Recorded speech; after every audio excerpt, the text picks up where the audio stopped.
आमचं गोकुळ लई भारी. गोकुळ दूध आणि दर्जेदार दुग्ध उत्पादने. चव आहे कोल्हापुरी. गोकुळ लई भारी. केएमटी बस मध्यवर्ती बस स्थानकाकडून बोंद्रेनगरच्या दिशेने चालली होती. ही बस विनस कॉर्नर चौकातील इंद्रप्रस्थ बियर बारच्या दारात आली असताना यावेळी या बारमधून मद्यधुंद अवस्थेत बाहेर पडलेल्या तिघा तरुणांनी अचानक या बसवर दगडफेक करायला सुरुवात केली. सुदैवाने बसमधील प्रवासी जखमी झाले नाहीत. अचानक झालेल्या या दगडफेकीमुळे केएमटी बस चालक आणि प्रवासी भयभीत झाले. बस चालकाने प्रसंगावधान राखत बस रस्त्याकडेला उभी केली. काही वेळातच परिसरातील नागरिक जमा झाल्यानं दगडफेक करणारे तरुण पळून गेले. या परिसरातील प्रत्यक्षदर्शी लोकांनी दिलेल्या माहितीनुसार केएमटी बसवर दगडफेक करण्यापूर्वी तिघा मद्यधुंद तरुणांनी अन्य 2-3 वाहन चालकांना थांबवून दमदाटी केली होती. या प्रकरणी रात्री उशिरापर्यंत शाहूनगर पोलीस ठाण्यामध्ये गुन्हा दाखल करण्याचं काम सुरू होतं.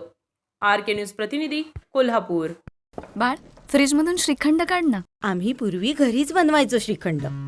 त्याची चवच वेगळी होती. आता काय सगळं रेडीमेड.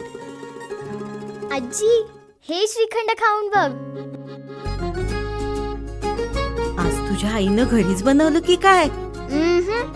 हे आहे गोकुळचं श्रीखंड. अगदी जिभेवर रेंगाळणारं. जिभेवरच नाही तर मनावरही रेंगाळणार. गोकुळ श्रीखंड, मनावर रेंगाळणार. ताज्या घडामोडींसाठी RK न्यूजच्या YouTube चॅनेलला सबस्क्राईब करा आणि बेल आयकॉनला क्लिक करायला विसरू नका.